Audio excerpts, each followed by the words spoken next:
کئی تجربات لوگوں کے دیکھتے ہیں، موت سے سنتے ہیں، لیکن آج کل حال ہی میں جو سب سے زیادہ وائرل ہے، آپ لوگ جانتے ہیں، وہ جو ایک آدمی ایئرپورٹ پر اسٹک ہو گیا تھا جو حج کے لیے جانا چاہتا تھا، اس کا معاملہ کیسے اللہ تعالیٰ نے رکاوٹ میں ڈالا۔ باقی سارے لوگ جہاز میں سوار ہیں، ان کے لیے کوئی رکاوٹ نہیں آئی اور وہ جا رہے ہیں، روانہ ہو رہے ہیں، لیکن اس ایک آدمی کے لیے اللہ نے بنتے بنتے کام کو روک دیا۔ اب یہ کیوں ہوا بھلا؟ اگر وہ چلا جاتا تو اللہ تعالیٰ اس کو پھر کیسے بتاتے کہ تم میرے لیے کتنے خاص ہو، ان تمام سارے لوگوں میں کتنے اسپیشل ہو۔ اور اگر آپ لوگوں میں سے کئی لوگ یہ واقعہ نہیں جانتے تو میں تھوڑا سا اس کا ذکر کر دیتی ہوں، اور وہ یہ بات ہے کہ یہ شخص اس سال حج کی نیت سے سفر پر روانہ ہوا تو ایئرپورٹ میں القذافی ہونے کے سبب سیکیورٹی کلیئرنس نہیں دیا گیا اور جہاز عامر کے بغیر ہی پرواز کر گیا، لیکن کچھ فنی خرابی کے سبب کچھ ہی دیر میں جہاز کو واپس اسی ایئرپورٹ پر لینڈنگ کرنا پڑی۔ تو ایک بار پھر عامر نے کوشش کی کہ وہ بھی حج بیت اللہ کے لیے جہاز میں سوار ہو، مگر پائلٹ نے جہاز کے دروازے کھولنے سے انکار کر دیا اور ٹیکنیکل کلیئرنس کے بعد جہاز ایک بار پھر پرواز کر دیا گیا، لیکن ایک بار پھر فنی خرابی کے سبب واپس لینڈنگ کرنا پڑی۔ عامر نے اس بار پھر سفر کی کوشش کی مگر پھر انکار ہوا اور جہاز پرواز کر گیا، لیکن تیسری بار پھر فنی خرابی کے باعث جہاز کو واپس لوٹنا پڑا۔ اس بار پائلٹ نے کہا کہ جب تک عامر جہاز میں سوار نہیں ہوتا وہ نہیں اڑائیں گے۔ اس بار عامر کو سیکیورٹی کلیئرنس کے بعد جہاز کے مسافروں میں شامل کیا گیا اور جہاز بخیر و عافیت سعودیہ کے ایئرپورٹ پر لینڈ کر گیا۔ کچھ لوگ زمین پر غیر معروف ہیں لیکن عرش پر معروف اور محبوب ہیں۔ یہ واقعہ آپ میں سے آج کل بہت سارے لوگوں نے سن رکھا ہوگا، جنہوں نے نہیں سنا تو میں نے بتا دیا۔ اس میں ہمارے لیے کیا نشانی ہے؟ یہ ہر شخص کی زندگی میں چیز ہو سکتی ہے، لیکن اگر وہ اللہ کے ساتھ صحیح سچے دل سے جڑا ہوا ہو، اس کے اعمال، اس کی نیت وہ ہو جس کے لیے دین اسلام نے اس کی رہنمائی کی ہے اور اس کے اوپر وہ پریکٹیکل زندگی گزار رہا ہو، تو یقین جانیے کوئی شے دنیا کی کسی سرحد میں جا کے کیوں نہ پہنچ چکی ہو، کتنے فاصلے پر کیوں نہ چلی گئی ہو، کتنے راستے آپ کے بلاک کیوں نہ ہو گئے ہوں، کتنے لوگوں نے آپ کو انکار کر دیا ہو کہ نہیں دینی آپ کو، یہ یاد رکھیے گا آپ کی نیت اگر اس کے بارے میں بہت زیادہ پیور ہے، انکنڈیشنل ہے، اور آپ نے اپنے رب سے بہت سچے دل سے مانگا ہے تو وہ آپ ہی کا نصیب ہے۔ وہ چاہے 1000 دفعہ دور چلی جائے، پلٹ پلٹ کر اس کو آنا ہی پڑے گا، خدا مجبور کر دے گا۔ میں آپ لوگوں کو کہہ رہی ہوتی ہوں کہ آپ لوگ ایک دفعہ جڑ کر تو دیکھیں، کائنات ہر شے اللہ کے ہاتھ میں ہے، ہر چیز اس کے گرفت میں ہے۔ یہی وہ وجہ ہوتی ہے کہ اللہ تعالیٰ اپنے پیارے اور نیک بندوں کے راستوں میں رکاوٹ ڈال دیتے ہیں۔ اب یہ بات سمجھنے والی بات ہے جہاں سے ان کو ڈپریشن ہوتا ہے کہ وہ اپنے آپ کو بدقسمت کہنے لگتے ہیں۔ میں ایسے لوگوں کو ڈیل کر رہی ہوتی ہوں، ایک وقت تک تو میں ان کو ڈیل کرتی ہوں، لیکن جب وہ اپنی قسمت کو کوستے ہیں تو وہ انڈائریکٹ اللہ تعالیٰ کو برا کہہ رہے ہوتے ہیں۔ جب وہ اپنی زندگی میں جو ان کو خواہشیں پوری نہیں ہو رہی، حالات ان کے اچھے نہیں ہو رہے اور وہ اپنے آپ کو لعنت ملامت مسلسل کر رہے ہوتے ہیں، تو وہ انڈائریکٹ اللہ تعالیٰ کی ناشکری کر رہے ہیں۔ ایک وقت تک میں انہیں سمجھاتی ہوں پیار سے، اس کے بعد میں انہیں چھوڑ دیتی ہوں ان کے حال پر، کیونکہ پھر ایسے لوگوں نے شیطان کا راستہ پکڑ لیا۔ اس لیے جب بھی آپ کی زندگی میں کوئی رکاوٹ آ رہی ہے، آپ کے بنتے بنتے کام بگڑ جاتے ہیں، قریب آتی آتی چیزیں ہاتھ سے نکل جاتی ہیں، لوگ آپ کو کہہ رہے ہیں تم بدقسمت ہو، تم ہو ہی ہمارے لیے اچھے نہیں ہو، خیر والے نہیں ہو، آپ نے دھیان نہیں دینا، وہ آپ کی ناکامیوں سے آپ کو جج کر رہے ہیں۔ اب آپ دیکھیں یہاں پر آج اللہ تعالیٰ نے اس پرسن کو پوری دنیا میں وائرل کر دیا، اور بھی حاجی موجود تھے۔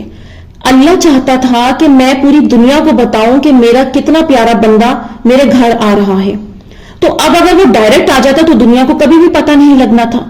اسی لیے اللہ نے اس کام میں تھوڑی سی رکاوٹ ڈال کر جہاں اس کے ایمان کا ٹیسٹ لیا، کیونکہ اس کی نیت پیور تھی کہ اللہ مجھے بلاتا ہے کہ نہیں بلاتا، یہ سب چیزیں ٹیسٹ ہوتی ہیں، وہیں پر دنیا کو دکھا دیا کہ سچے ایمان والوں کی ہی کامیابی ہے۔ اسی طرح آج اگر آپ ناکام ہوئے بیٹھے ہیں، آپ کے ہاتھوں سے چلی گئی ہیں چیزیں، کچھ بھی ہو گیا ہے، آپ نے ادھر ادھر نہیں دیکھنا، آپ نے صرف اپنے رب سے جڑ جانا ہے، جو دین اسلام نے طریقہ بتایا ہے اس کے اوپر چلنا ہے۔ خود دیکھیں گے اللہ تعالیٰ ان کو چلا کر لائے گا، چیزوں کو آپ تک لائے گا، جھکائے گا، اور آپ خود حیران ہوں گے اور دیکھیں گے کہ واقعی میرے رب نے مجھے نواز دیا۔ تو آج کے بعد سے آپ لوگوں نے ڈپریشن میں نہیں جانا۔ جب آپ کو شیطان مایوس کرے گا اور آپ کو ڈرائے گا، آپ کو بدقسمتی کے احساس میں ڈالے گا، وہاں آپ نے یہ سوچنا ہے کہ نہیں، مجھے اللہ تعالیٰ نے اس لیے اس حالات میں ڈالا ہوا ہے کیونکہ اس نے مجھے میریکلز دکھانے، میری لائف میں کچھ بڑا ہونا ہے جبھی وہ مجھے ٹف ٹائم سے گزار رہا ہے۔ اب اس سے اگلی اہم نشانی ہے نصیب کا لکھا ہوا۔ نصیب کا لکھا ہوا صرف اور صرف اللہ کے ہاتھ میں ہے، اور وہ ہر ایک کے لیے نہیں بدلتا۔ اللہ تعالیٰ نے واضح انسان کو آپشن دے دیا ہے کون لکھا ہوا مٹوا سکتا ہے۔ تو اب یہ دیکھنا ہے کون کتنی محنت کرتا ہے۔ جو نصیب میں لکھا ہوا ہے وہ اللہ نے آپ کو ہر حال میں دینا ہے۔ نصیب کا ایک پارٹ تو اٹل ہے جو کہ ہو کے ہی رہنا ہے، لیکن اللہ تعالیٰ نے انسان کی قسمت اس طرح سے بنائی ہے کیونکہ اللہ نے اس کو مقام ایک بڑا دیا ہوا ہے نا، اللہ نے دکھانا ہے کہ میں نے اس کو کتنا بڑا مقام دیا ہے، یہ مجھ سے بہت ساری چیزیں منوا سکتا ہے۔ وہ اس کی تقدیر کے اندر اللہ نے گنجائش رکھی ہوتی ہے، وہ لکھ رکھا ہوتا ہے کہ فلاں وقت میں یہ اس طرح سے مانگے گا اور اتنے عرصے سے مانگے گا تو پھر میں اس کو یہ شے عطا کر دوں گا۔ اس کی سوچ بھی اتنی نہیں ہوگی جتنا بڑا میں اس کو انعام دوں گا۔ اس لیے آپ لوگوں نے ڈیلے سے نہیں گھبرانا۔ ڈیلے اللہ تعالیٰ ہمیشہ ان لوگوں کی لائف میں لے کر آتا ہے جن کو اللہ نے پریپیئر کرنا ہوتا ہے کسی بڑی چیز کے لیے اور ریڈی کرنا ہوتا ہے۔ اللہ تعالیٰ آپ کو کسی معاملے میں کسی قابل بنا رہے ہوتے ہیں، اور اس کو آپ خود بخود محسوس کر سکتے ہیں۔ جو لوگ آزمائش میں سے گزر رہے ہیں وہ محسوس کر سکتے ہیں کہ وہ پہلے کیا تھے اور اب کیا بن گئے ہیں۔ جس شے کو آپ چاہتے ہیں تو اللہ تعالیٰ کہیں نہ کہیں، وہ آپ کو نظر نہیں آ رہا، آپ کی دعاؤں کی بدولت اس انسان کو بھی ریڈی کر رہے ہوتے ہیں، اس لیے بھی رکاوٹیں آتی ہیں۔ لیکن آپ نے بس اتنا یاد رکھنا ہے، آپ اللہ کے مقرر کیے ہوئے نصیب سے نہیں بھاگ سکتے ہیں۔ اللہ نے جو آپ کے مقدر میں لکھ رکھا ہے وہ کسی نہ کسی طریقے سے ہو کر ہی رہنا ہے۔ یہ میں آپ کبھی بھی اس چیز کو ٹال نہیں سکتے۔ یہ وہ لوگ بہت اچھے سے جانتے ہیں کہ بعض اوقات جن کو خوابوں میں اللہ تعالیٰ پہلے سے دکھا دیتا ہے کہ اب ان کی آزمائش آنے والی ہے، یہ جو چیز ہے ان سے دور کر دی جائے گی، وہ بہت ایڑیاں رگڑتے ہیں لیکن وہ ہو کر ہی رہتا ہے۔ اب انسان بڑا غم کرتا ہے کہ میں نے تو اتنی دعا کی، صدقے کیے، کیوں میں آزمائش میں ڈال دیا گیا، یہ چیز میں کیوں اٹک گیا، ٹل کیوں نہیں گئی یہ چیز۔ اب اس کا ایک ریزن ہے، یہ آپ لوگوں نے کبھی محسوس نہیں کیا۔ اگر آپ لوگ اس آزمائش میں نہ ڈالے جاتے تو آپ کو اللہ تعالیٰ پھر کیسے ریڈی کرتا؟ آپ جس وقت دعا مانگ رہے تھے نا، اصل میں یہ اسی چیز کا ہی نتیجہ ہے۔ وہ آپ کی آنکھ اس وقت دیکھ رہی تھی کہ بہت بیسٹ ہے، بس یہ ٹائم گڈ ہے، اب ہو جانا چاہیے ہر چیز کا معاملہ، لیکن اللہ تعالیٰ بہت اچھے سے ہر چیز کے جاننے والے ہیں، اس لیے اللہ تعالیٰ نے آپ کو اس ٹیسٹ میں ڈال دیا گیا۔ اب جو ٹیسٹ کے بعد انعامات ملیں گے نا، وہ آپ نے پہلے نہیں سوچ رکھے تھے۔ تو یہاں یہ بات بھی کلیئر ہو گئی کہ جب آپ کی لائف میں ایسی کنڈیشن آ جائے تو وہ آپ کی اپنی ہی دعاؤں کا نتیجہ ہوتی ہے، وہ آپ کی تقدیر کا پارٹ ہوتی ہے، آپ اسے نہیں روک سکتے، آپ اس سے نہیں لڑ سکتے۔ اس لیے اپنی مدد کریں اور جو اللہ آپ تک لایا ہے اسے قبول کر لیں۔ اللہ کے مقرر کردہ نصیب پر ایمان رکھنے سے انسان بہت ساری تکلیفوں اور غموں سے آزاد ہو جاتا ہے۔ آپ بھی اب خود کو آزاد کرتے ہیں۔ اللہ نے اپنے سبھی بندوں کے نصیب بہت خوبصورت بنائے ہیں، آپ یقین رکھیں گے تو ہی یہ محسوس کر پائیں گے۔ قرآن پاک میں اللہ پاک فرماتا ہے، کہہ دیجئے ہرگز نہیں پہنچے گی ہمیں کوئی تکلیف مگر جو اللہ نے ہمارے لیے لکھ دی ہے، وہی ہمارا مولا ہے اور اللہ ہی پر مومنوں کو توکل رکھنا چاہیے۔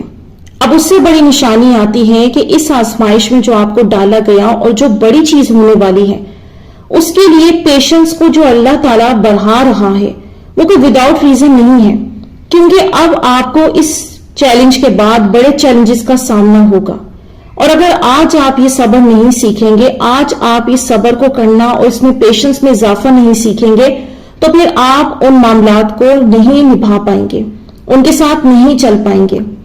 اس لیے اللہ تعالیٰ نے آپ کو ان تمام حالات میں مبتلا کر دیا ہے۔ اب ظاہر سی بات ہے، ایک کام آپ کی مرضی کے مطابق نہیں ہو رہا، انسان جلد باز بھی بہت زیادہ ہے، جس کائنات میں وہ سفر کر رہا ہے وہاں پہ وہ جلدی جلدی چیزیں چاہتا ہے، اور وہ چاہتا ہے فوری طور پر ہر معاملات اس کے لیے کر دیے جائیں. حالانکہ یہ بات بڑی عجیب سی ہے. انسان کو یہ سوچنا چاہیے کہ یہ دنیا ایک ٹیسٹ کی جگہ ہے. فوری طور پر ظاہر ہونے والی جو جگہ ہے وہ جنت ہے، جو اس جہان کے سفر کو کاٹنے کے بعد، ٹیسٹ کو پاس کرنے کے بعد وہاں پر حاصل کرے گا. وہاں پر اللہ تعالیٰ انسان کے لیے کن فیکن کا معاملہ کرے گا. ادھر اس نے سوچا بھی نہیں ہوگا، پلک جھپکتے وہ چیز حاضر ہو جائے گی. یہ دونوں جگہ کے ڈفرنس اللہ نے اسے بتا دیے ہیں، لیکن اس کے باوجود بھی وہ بے صبری کرتا رہتا ہے. اس جہان میں بے صبری کے پروسیس سے گزر کر ڈپریشن میں بھی جاتا ہے، اپنی وجہ سے دوسروں کو بھی اذیت دیتا ہے اور اللہ کو بھی ناراض کرتا ہے. اسے یہ سمجھنا چاہیے کہ اگر اس کی آزمائش میں کئی سال گزر گئے ہیں، لگ گئے ہیں، تو یہ رب اس کے ساتھ بے وجہ نہیں کر رہا. اتنا زیادہ صبر اس میں پیدا کر رہا ہے تو یقیناً آگے اتنی بڑی اس کو ذمہ داری اب سونپی جائے گی جس کے لیے اس کا صابر بننا بڑا ضروری ہے. اللہ نے حساب رکھا ہوا ہے ہر اس بات کا جس پر آپ دکھی دل کے ساتھ صبر کر لیتے تھے. جب آنکھیں نم ہوتی تھی، ہنسنا چھوڑا تھا، جب اچانک لیٹے لیٹے ماضی کی تلخ یادیں دل کو بوجھل کر دیتی تھی، بے چین ہو کر کروٹ بدلتے تھے، رات میں نیند نہیں آتی تھی، آنسو گرتے رہتے تھے. آپ انجان تھے مگر اللہ بے خبر نہیں تھا. جب کسی کے ساتھ سخت جملوں سے آپ کے دل ٹکڑے ٹکڑے ہوتے تھے اور مسکرا کر پھر بھی سہ رہے تھے، اللہ نے ہر اس تکلیف کا حساب رکھا ہے. بھلے ہی آج یہ وقت مشکل لگ رہا ہے، لیکن اللہ تعالیٰ نے آپ کے لیے ایک موڑ پر پوائنٹ فکس کیا ہوا ہے جہاں پر اللہ نے کن کہنا ہے، اور جو جتنی پوری آپ نے جرنی کاٹی ہے اس میں سارا کا سارا اجر اللہ تعالیٰ نے آپ کو ایک ساتھ یوں دکھانا ہے. اور آپ حیران رہ جائیں گے کہ وہ دعائیں جن کو میں سوچ رہا تھا وہ کہاں جا رہی ہیں، وہ اللہ آپ کو ایک ہی دفعہ میں حیران کر دیں گے دکھا کر.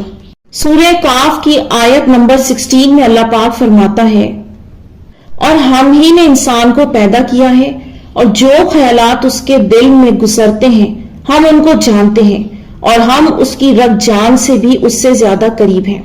اب بتائیں اس سے بڑی بات اور کیا ہوگی. جب آپ ڈپریشن میں ہوتے ہیں تو ان آیتوں کو پڑھا کریں اور سمجھا کریں کہ اللہ آپ لوگوں کی حالتوں سے انجان نہیں ہے. آپ کی دعاؤں کے بعد کوئی رسپانس نہیں آ رہا، اول تو ایسا ہو نہیں سکتا کہ اس کا رسپانس نہ آئے. ایک بات یاد رکھیے گا، جس آزمائش میں انعام بڑا ہوتا ہے، اس کا ٹائم بہت زیادہ ہوتا ہے، تو اس کا رسپانس سب سے پہلے سائن کی شکل میں آئے گا. سائن کی شکل میں آ کر آپ کو گائیڈ کیا جائے گا اور آپ کو اوکے کا سائن ملے گا کہ آپ کا یہ کام فیوچر میں ہو جانا ہے. اور یہ آپ کو اس لیے ہیلپ کرتا ہے اللہ تعالیٰ تاکہ اس آزمائش کے سفر میں آپ خود کو تنہا سمجھ کر کہیں گیو اپ نہ کر دیں، شیطان کے راستے پر نہ چل دیں. گناہ آنکھ سے شروع ہو کر دل تک پہنچتا ہے، اور میں نے دیکھا ہے کہ ہم اللہ کی آیتوں سے نظر پھیر لیتے ہیں، اسی لیے تو ہمارے دل اس کے دین کی طرف نہیں پھرتے. یہ نظریں ہی ہیں جنہیں ہم جتنا آزاد چھوڑ دیتے ہیں ہمارے غم اتنے ہی طویل ہو جاتے ہیں. آنکھ کی چوری انسان کو اللہ کا مجرم بنا دیتی ہے. قرآن پاک میں اللہ پاک فرماتا ہے وہ نگاہوں کی چوری سے بھی واقف ہے. آخر میں اب ایک اور اہم نشانی کی طرف توجہ دلواتے ہوئے میں آپ لوگوں سے یہ کہنا چاہوں گی کہ جب کبھی آپ خود کا موازنہ کرنا چاہیں کہ اللہ پاک آپ سے راضی بھی ہے کہ نہیں، کیا آپ کو منزل مل جانی ہے، کیا آپ کے لیے کوئی بڑا میریکل ہونا ہے، تو رات کی تنہائی میں اس بات پر دھیان لڑایا کریں کتنی دفعہ نام محمد صلی اللہ علیہ وسلم آپ کی زبان پر آیا، کتنی دفعہ درود پاک پڑھوایا گیا آپ سے دن بھر میں.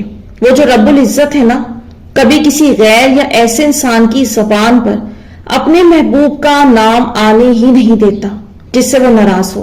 دنیا داری میں الجھائے رکھتا ہے انہیں ہر وقت. اور یہ بات تو آپ دل سے نکال ہی دیں کہ درود شریف آپ خود پڑھ رہے ہیں. رب العزت آپ کو یاد دلاتا ہے کہ پڑھو، آپ کا دھیان اس طرف لاتا ہے کہ پڑھو درود شریف. یاد کرو کہ اچانک آپ کے دل کو اداس اور بھاری کر دیا جاتا ہے تو آپ فوراً درود شریف پڑھنا شروع کر دیتے ہیں. یہ عنایت ہے، یہ بہت بڑا سائن ہے. یہ آپ لوگ اپنی زندگی میں جو سوچ رہے ہیں کہ یہ آپ لوگ خود سے کر رہے ہیں، بلکہ یہ آپ سے کروایا جا رہا ہے کیونکہ آپ کو آپ کی منزل پر لے جانے کی اللہ نے تیاری کروا دی ہے. اور یہ اس منزل کی طرف اشارہ ہے جس کی کامیابی اور نشانی کا ثبوت یہ بات ہے جو میں نے آپ لوگوں سے شیئر کی ہے۔ تو یہاں پر میں ویڈیو کا اینڈ کروں گی۔ امید کرتی ہوں آج کی ویڈیو نے آپ لوگوں کو کچھ ہیلپ کی ہوگی، کچھ مدد دی ہوگی۔ تو مجھے دیجیے اجازت، اپنی دعاؤں میں یاد رکھیے گا، کمنٹس میں اپنی رائے کا اظہار ضرور کیجیے گا۔ انشاءاللہ نیکسٹ ویڈیو ملوں گی۔ اللہ حافظ۔